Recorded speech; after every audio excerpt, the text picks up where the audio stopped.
अब अपन सवाल जवाब के सेशन में चलते हैं। आज का पहला प्रश्न है सुरलया जी का। उन्होंने प्रश्न पूछा था कि भगवान के उपदेशों को सुनकर के देवलोग भी नीचे जाते हैं नरकों में जहाँ उपदेश देने के लिए, और अम्बाबरीश जाति के जो असुर कुमार होते हैं वो भी नरकों में जाते हैं। तो उनके लिए भी क्या नरकों के दुखों को सहन करना पड़ता है? वैसे जो है दोनों ही का शरीर वैक्रियक है, चाहे नारकियों का हो चाहे देवों का हो, लेकिन दोनों के वैक्रियक शरीर में बहुत अंतर है। जहाँ नारकियों का जो वैक्रियक शरीर होता है उसमें सप्त धातुएँ होती हैं, रक्त आदि मांस आदि सब होते हैं, लेकिन देवों के शरीर में नहीं होते। और उनके शरीर में जो बाहरी वातावरण का जो दुख आदि यानी गर्मी सर्दी आदि ऐसे दुखों को जहाँ नारकियों के लिए तो दुख देते हैं वो, लेकिन देवों के लिए उसके माध्यम से दुख नहीं होता। तो जब वो वहाँ पर जाते हैं तो उनके लिए वहाँ पर कोई भी बाधा नहीं होती, और जहाँ वो उपदेश देने के लिए गए हैं तो वो तो कल्याण करने के लिए गए हैं, तो वो तो उसके माध्यम से पुण्य का अर्जन करते हैं। लेकिन जो अम्बाबरीश जाति के देव होते हैं वो तो लड़ाई भड़ाई कराने के लिए जाते हैं, दोनों तरफ जो है उनको भड़का देते हैं, और उसके माध्यम से वो जो है वहाँ पर खुश होते हैं, यानी दोनों को लड़ते हुए देख करके। जैसे आजकल होता है ना, जहाँ पर मुर्गों को लड़ाते हैं, सांड को लड़ाते हैं, उनमें आपस में उनको लड़ाई करके लोग हंसी करते हैं। और कई लोग ऐसे भी होते हैं जहाँ पर कोई दो परिवारों के बीच में भी जा कर के उनको जो है थोड़ा बहुत इधर भर दिया उधर भर दिया, और आपस की लड़ाई को देख करके फिर हंसते हैं। तो एक बुंदेलखंड में एक कहावत चलती है कि दो ही दियों में दे दो तेल, तुम नाचो हम देखें खेल। तो ऐसे भी जो है लोग होते हैं दुनिया में। तो ऐसे जो है लोग जो हैं असुर कुमार जाति के जो है कार्य करते हैं, तो उनकी फिर जो है दुर्गति होती है। वो असुर जो हाँ असुर कुमार जाति के देव आकर के एकेंद्री में भी उत्पन्न हो जाते हैं, क्योंकि सौदर मैसान स्वर्ग तक यानी नीचे के 3 निकाय और फिर सौदर मैसान यहाँ तक के देव भी एकेंद्री में उत्पन्न हो सकते हैं, और 12वें स्वर्ग तक के देव त्रियंश भी हो सकते हैं। तो उसमें मतलब यहाँ तक की रेंज बता दी, तो नीचे के सारे लोग त्रियंश भी हो सकते हैं और साथ ही साथ में एकेंद्री में भी उत्पन्न हो जाते हैं। हाँ, अगला प्रश्न है कि 63 सलाह का पुरुषों का क्या उत्तम संगनन होता है? हाँ, 63 सलाह का पुरुषों में सभी का उत्तम संगनन होता है, क्योंकि 24 तीर्थंकर जो होते हैं वो तो सारे मुक्ति को प्राप्त करते हैं। तो मुक्ति प्राप्त करने के लिए उत्तम संगनन की आवश्यकता है। जहाँ चक्रवर्ती भी जो होते हैं उसमें चक्रवर्ती भी जहाँ पर 3 तीर्थंकर हुए हैं तो वो भी चक्रवर्ती भी जहाँ पर हैं, तो इस प्रकार से वहाँ चक्रवर्तियों के लिए भी मुक्ति के लिए निषेध नहीं है। तो उसमें जहाँ तीर्थंकर नहीं भी हैं वो भी जो है मुक्ति को प्राप्त किए हैं, तो चक्रवर्तियों में भी उत्तम संगनन होता है। बलभद्र के लिए 2 गति बतलाई हैं, एक उनकी स्वर्ग जाते हैं या मोक्ष जाते हैं। तो मोक्ष गए हैं इसका मतलब है उनके पास में भी उत्तम संगनन है। अब जो 2 नारायण प्रतिनारायण रहते हैं इनका नियम से अधोगति में जाते हैं, लेकिन इनका भी जो है उत्तम संगनन होता है। प्रथम जो नारायण थे त्रिपृष्ठ नाम के भगवान महावीर का जो जीव था वो सप्तम नरक गया था, और सप्तम नरक के आने के बाद में सिंह बना था, और फिर प्रथम नरक में जाने के बाद में फिर वहाँ से आने के बाद में पुनः सिंह की पर्याय प्राप्त की थी। तब जाकर के मुनिराजों के उपदेशों से उसने स्वर्ग प्राप्त किया था। तो ये जो है मतलब सारे के सारे जो हैं 63 सलाह का पुरुष उत्तम संगनन से युक्त होते हैं। तो जहाँ सप्तम नरक के लिए भी उत्तम संगनन आवश्यक है, ऊपर के मुक्ति के लिए भी उत्तम संगनन आवश्यक होता है।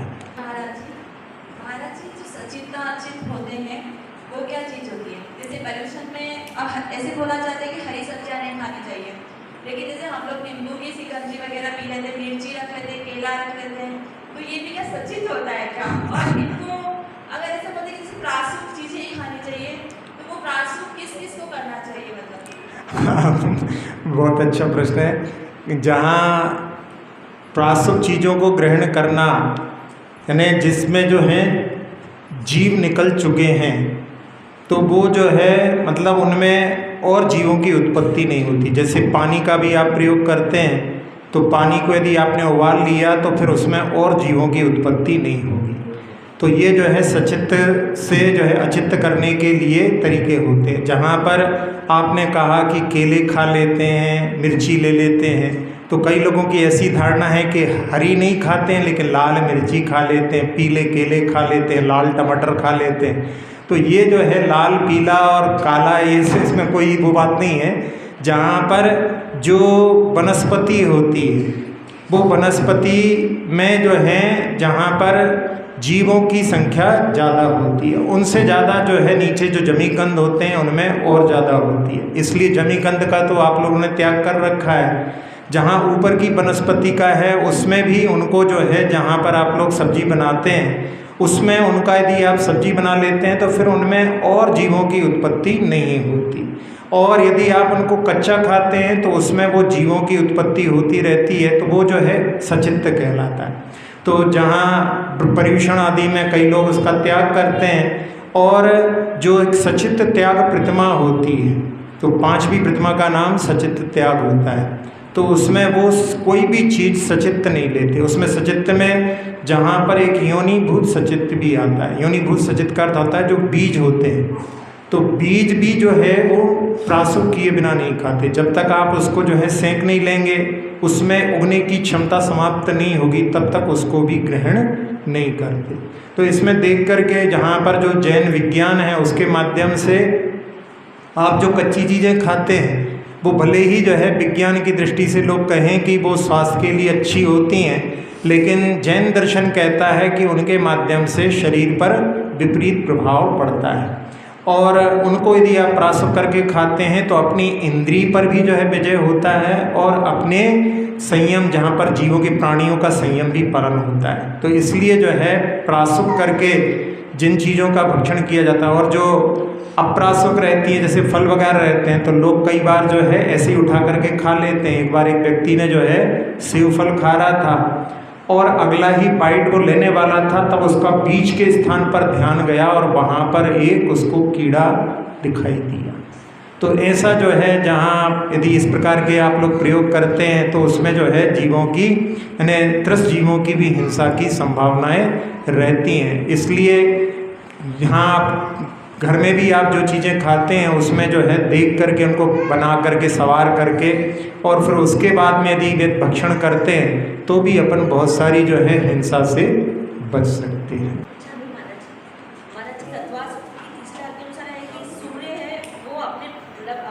ज़्यादा नज़दीक है चंद्रमा ध्रुव है, और अभी जो मनुष्य है चांद पर पहुंच गया, तो वो कैसे उसको समझे?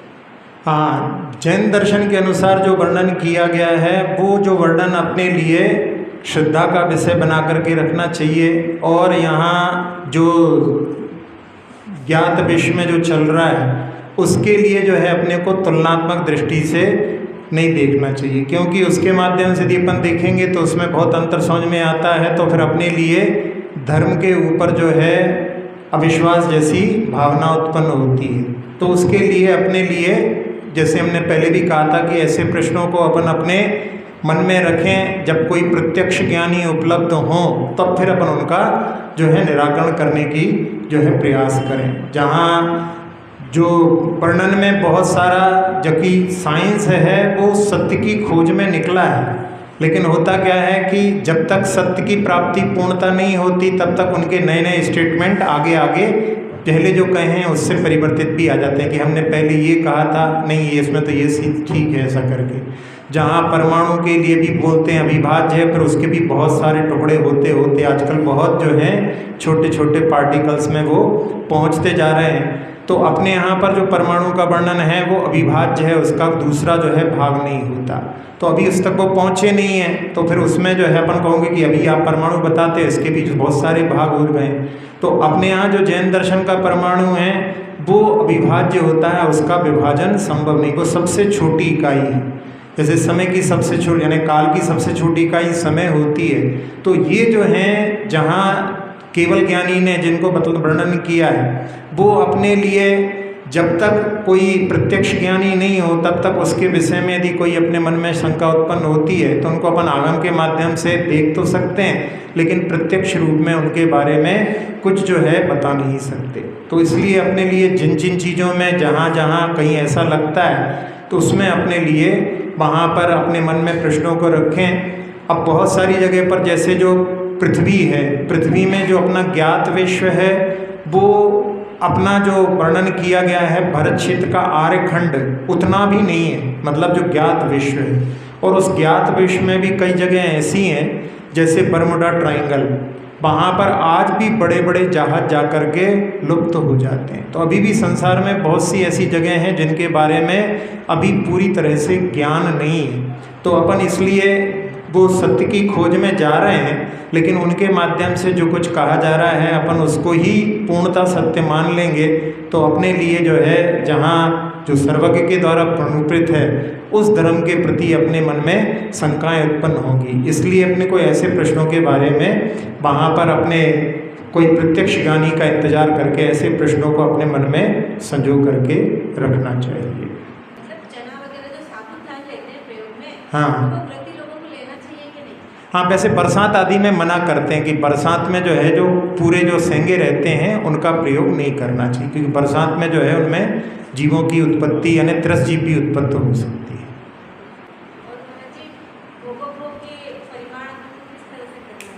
भोग परिमाण की जो है पुस्तकें वगैरह हैं उनमें देख करके जो भी सामग्रियाँ अपनी जो भी प्रयोग करते हैं उनका नियम बना सकते हैं।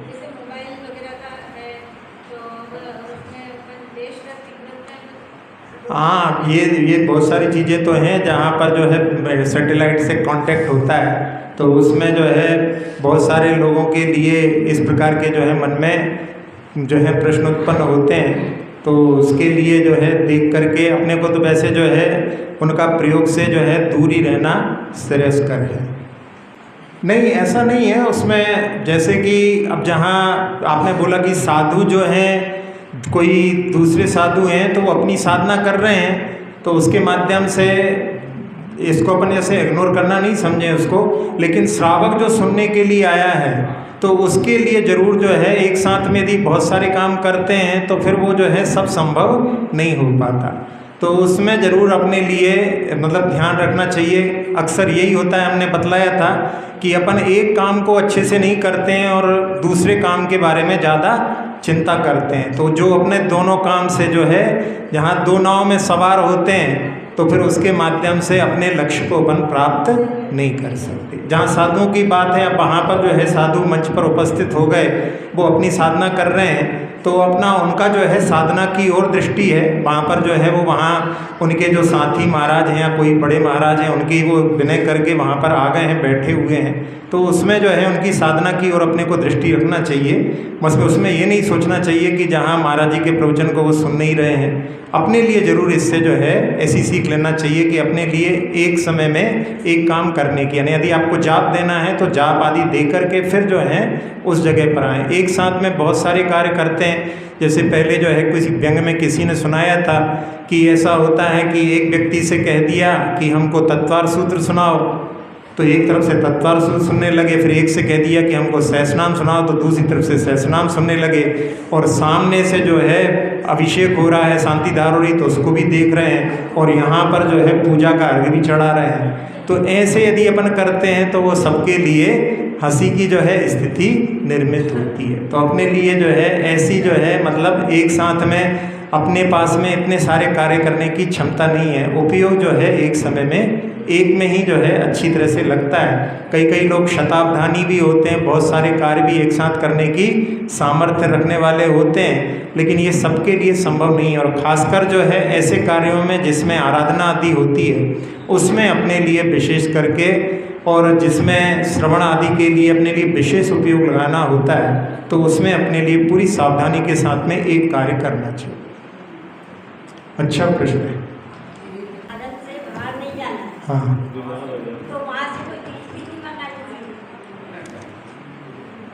अपने जाने की बात है। बाहर से चीज़ें आनयन और उसमें जो है जहाँ पर जो सीमा बांधते हैं उसके बाद में भी कहीं बाहर आदि की चीज़ मंगाई जाती है तो वो अतिचार कहलाता है। वो पूरी तरह से नियम का भंग नहीं कहलाता है। तो अपन स्वयं नहीं जा रहे हैं, कोई आवश्यकता पड़ती कोई दूसरी चीज़ के उपयोग कर लेते हैं तो वो आपके नियम का भंग नहीं है, लेकिन आप स्वयं चले जाएंगे तो वो नियम का तोड़ना होता है।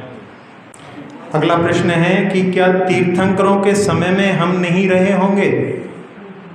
ये प्रश्न जो है कि अपना जो है उत्पत्ति कब हुई ऐसा मान करके ये प्रश्न उठता है, क्योंकि जीव की उत्पत्ति नहीं होती, जीव हमेशा से रहता है। जो चीज़ कभी उत्पन्न होती है तो वो नाश को भी प्राप्त हो जाती है। तो जीव ना कभी उत्पन्न हुआ है और ना कभी नाश को प्राप्त होगा। तो जितने अभी जैसे वर्तमान में अपने लिए विदेह के 20 तीर्थंकरों के बारे में ज्ञान है कि सिमंदर आदि स्वामी हैं, लेकिन अपन उनके दर्शन नहीं कर पाते। तो इस प्रकार से जैसे अभी अपन यहाँ पर हैं और वो वहाँ पर हैं, फिर भी अपन उनके बारे में चर्चा कर रहे हैं। अभी यहाँ भारत में ही कई ऐसे जो हैं लोग होंगे जो आचार्य श्री के बारे में नहीं जानते। तो ऐसे ही जहाँ पर तीर्थंकर भी होंगे अपने सामने साक्षात, लेकिन अपन उनसे परिचित नहीं रहे होंगे, इधर उधर घूमते रहे होंगे। तो ऐसे जो है सब तीर्थंकरों के काल में अपन कहीं ना कहीं रहे होंगे। जहाँ पर जीव निगोद से निकलता है तो निगोद से निकलने के बाद में फिर उसके व्यवहार राशि में सारे कार्य प्रारंभ होते हैं, उसकी अलग से पहचान होती है। लेकिन निगोद में जो जीव जहाँ पर है वहाँ पर भी उसका जो है समय तो उसमें बार बार जन्म के मरण के माध्यम से व्यतीत होता है। तो कहीं ना कहीं तो अपन अवश्य रहे होंगे, लेकिन ये पक्का है कि अपन ने उनका सानिध्य जो है प्राप्त नहीं किया होगा। कोई ने कहा भी होगा तो अपन ने उस समय में हाथ को झटकार करके कि तुम ही जाओ, हमारे पास में फालतू कामों के लिए समय नहीं है, ऐसे करके अपन ने ठुकराया होगा। मोबाइल पे ध्यान या जैसे मॉर्निंग के टाइम पे मंदिर आने से पहले ध्यान मोबाइल पे लगा लेते हैं और उसको सुनते हैं। अब वो यूट्यूब पे क्या होता है, बीच बीच में एड भी आ जाते हैं, तो फिर आंखें खोल के उसको स्किप भी कर देते हैं। तो मतलब वो ध्यान जैसे ही प्रतिक्रमण भी अगर सुनना होता है तो मोबाइल पे जैसे महाराजों के बहुत सारे प्रतिक्रमण वगैरह होते हैं तो वो सुन लेते हैं। तो क्या वो मतलब सही विधि है या फिर मतलब ऐसा नहीं करना चाहिए, सही करना चाहिए? आप हाँ मोबाइल आदि का यदि आप वो लेते हैं, आश्रय लेते हैं, तो उसमें ये चीज़ें तो आपको उसमें मिलेंगी ही, यानी आप इससे बच नहीं सकते। तो आप उसको जो है ये सोचें कि ये चीज़ों के लिए यदि अपन वहाँ पर सोचें कि अपन इनसे बच जाएं, तो अपने लिए तो परावलंबन जो अपन करते हैं उसके माध्यम से वहाँ पर इसी प्रकार के जो हैं कुछ घाटे अवश्य ही लगते हैं। तो स्वाश्रित यदि अपन कोई कार्य करते हैं उसका जो है लाभ एक अलग होता है, लेकिन फिर भी जहाँ पर श्रावक जिनके माध्यम से अपने मन को लगाने का पुरुषार्थ करता है, तो वहाँ पर यही सोचें कि something is better than nothing, कुछ मिल रहा है, इस प्रकार से उसको देख सकते हैं।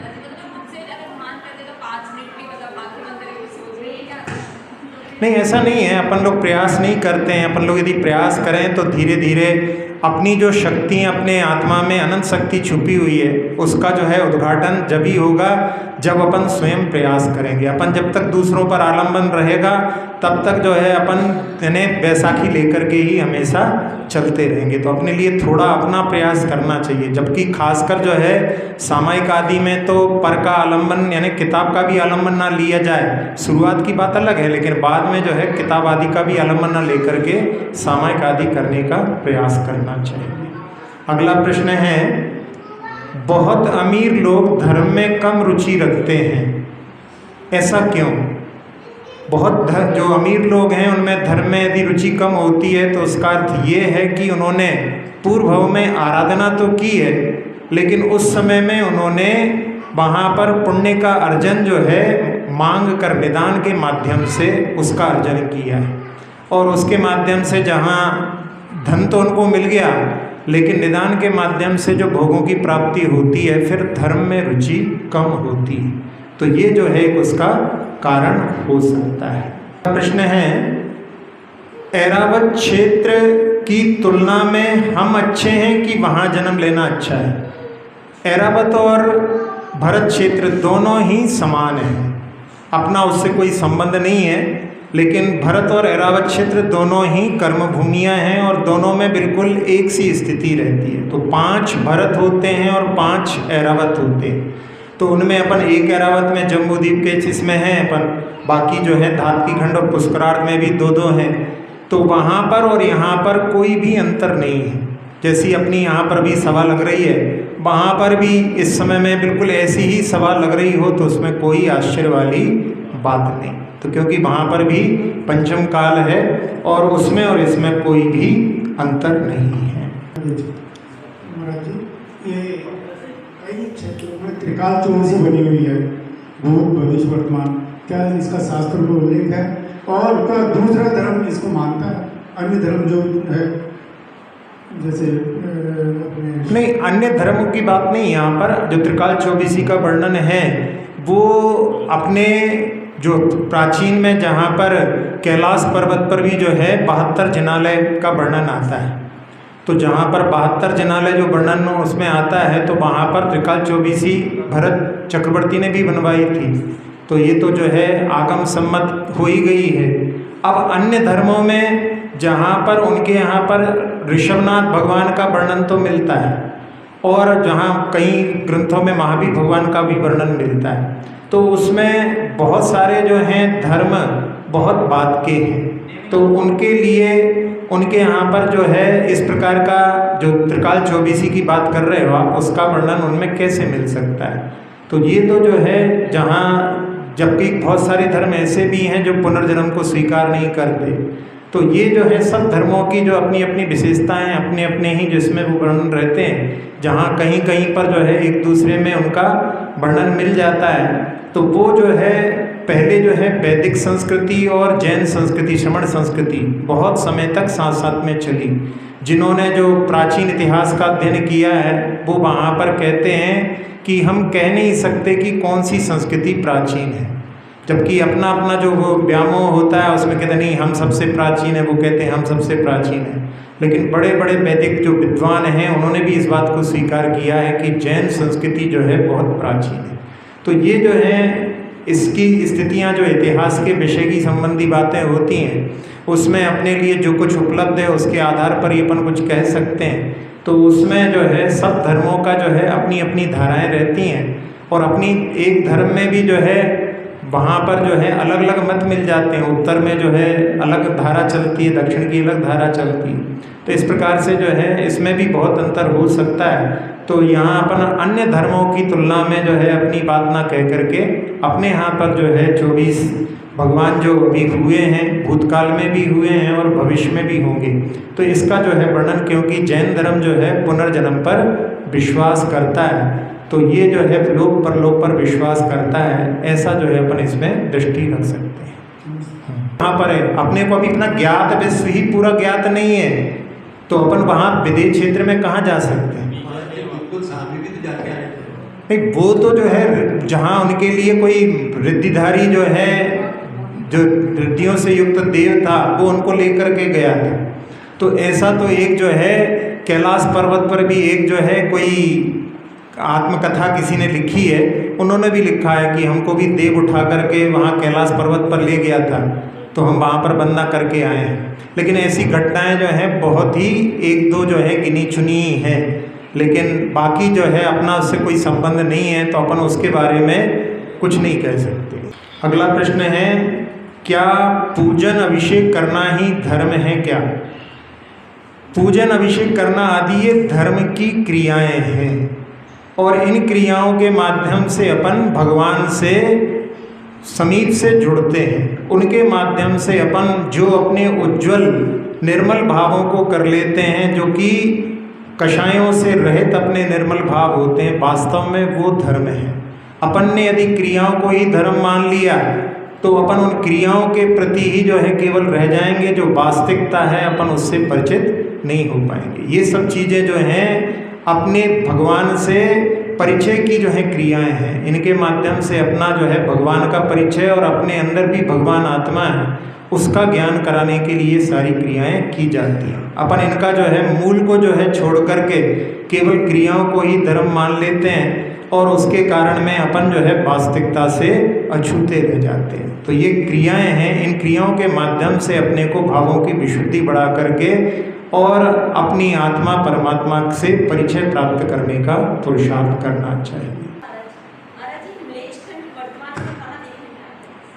तो कह रहे ना यहाँ पे भी जो वर्तमान जो जगत है वो केवल आर्यखंड है, बस इतना ही आर्यखंड के। जहाँ पर जो है ऐसी जगह भी हैं जहाँ पर अपने को लगता है कि जहाँ पर धर्म नहीं है, लेकिन वहाँ पर भी लोग आजकल पूरे विश्व में सब लोग सब जगह जो है जैन जा रहे हैं, वहाँ पर रह रहे हैं। तो ऐसा कोई भी स्थान नहीं अपन कह सकते कि ये जो है म्लेच्छ खंड है, क्योंकि भी आर्यखंड का जितना अपना जो बताया है क्षेत्र, वो भी अपना ज्ञात विश्व उसमें बहुत छोटा है, आर्यखंड ही इतना बड़ा है। तो वहाँ पर 6 खंड, और 6 खंड में जहाँ पर 5 म्लेच्छ खंड होते हैं, उनके लिए तो अपन जो है कोई परिचय ही नहीं, अपना आर्यखंड ही अपन ने अभी पूरी तरह से नहीं देखा, ये समझना चाहिए। चलिए अब अपन थोड़ा सा ध्यान करते हैं।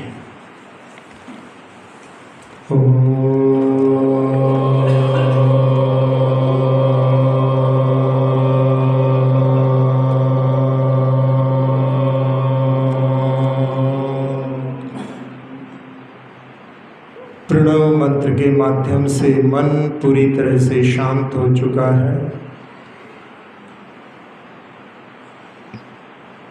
अपने मन रूपी पंछी को उड़ान देते हुए अपन पहुंचते हैं तारंगा जी। ये तारंगा क्षेत्र सिद्ध क्षेत्र है। यहाँ से नेमिनाथ भगवान के मुख्य गणधर वरदत्त स्वामी मुक्ति को प्राप्त हुए हैं। जब नेमिनाथ भगवान ने दीक्षा ली और उसके बाद में उनके प्रथम आहार भी वरदत्त राजा के यहाँ हुए, और बाद में उन्होंने दीक्षा लेकर के जब भगवान केवल ज्ञान को उपलब्ध हुए तो उन्होंने गणधर पद को प्राप्त किया। और इन्हीं के पास में एक वरांग राजकुमार जो थे, उन्होंने अणुव्रतों को धारण किया था, और बाद में उनसे ही दीक्षित होकर के उन्होंने तपस्या की। आचार्य कुंद स्वामी ने जो निर्वाण भक्ति लिखी है प्राकृत में, उसमें उनका भी निर्वाण इसी तारंगा क्षेत्र से बतलाया है। और जहाँ वरांग चरित्र जो आचार्य जटा सिंह नंदी महाराज का सर्वप्रथम जो पुराण है, उसमें वरांग चरित्र में उन्होंने उनके लिए सर्वार सिद्धि प्राप्त हुई ऐसा वर्णन किया है। तो जहाँ पूर्व का जो मत आचार्य कुंद स्वामी का है, उसमें उन्होंने वरंगो करके वहाँ पर नाम के साथ में उनका वर्णन किया है। और आप जहाँ हिंदी के निर्माण कांड में पढ़ते हैं, वहाँ पर वरांग का नाम नहीं आता, तो वो जटा सिंह नंदी के मत के अनुसार उसका अनुवाद हो सकता है। अब अपने सामने 2 मत हैं। पूर्व मत वैसे आचार्य कुंद स्वामी का है, लेकिन फिर भी आचार्य जटा सिंह नंदी महाराज के मत को भी अपन नकार नहीं सकते। तो ऐसे प्रश्न जहाँ अपने मन में खड़े रहते हैं, आचार्य जी कहते हैं जहाँ ऐसे 2 मत मिलते हैं तो अपन अपने मन में ऐसे प्रश्नों को संजो करके रखें। और जब कोई कहता है कि हमको दिव्य ज्ञान है, उससे पूछें कि भैया बताओ इन 2 में से कौन सी बात सच है। तो ऐसे जहाँ सिद्ध क्षेत्र तारंगा जी के बारे में अपन बात कर रहे हैं, उस सिद्ध क्षेत्र से जितने भी मुनि मोक्ष गए हैं, उन सब की ऊर्जा का आह्वान करने के लिए अपन एक बार ओम का नाद करते हैं।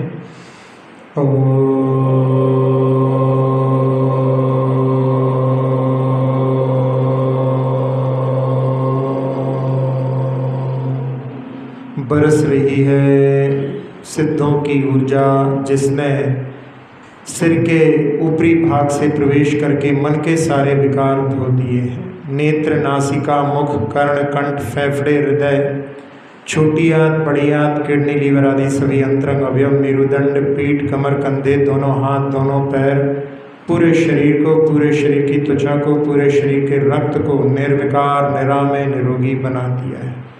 सबको लाभ मिले इस भावना से उसको पूरे लोक में फैलते हुए देखें। और भावना, सुखी रहे सब जीव जगत के, कोई कभी न घबरावे।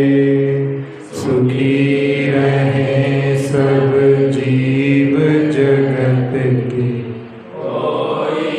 कभी न घबरावे, सुखी रहे सब जीव जगत की, कोई कभी न घबरावे। पूरे संसार में शांति का वातावरण, सभी सिद्धों को पंच परमेश्वरी को नमन करते हुए अक्षर पद मात्रा से दूषित वचन अगर ममहीन रहे, और प्रमाद कसाय के वश में सम्यक अर्थ विलीन। जिन वाणी माता मेरी उन सब त्रुटियों को क्षमा करें,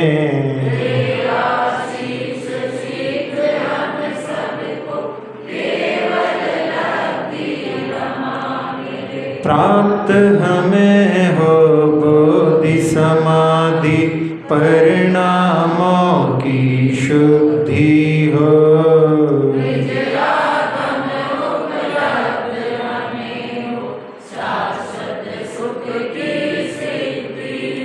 चिंतित वस्तु दात्री माता, चिंतामणि उपमा भाति,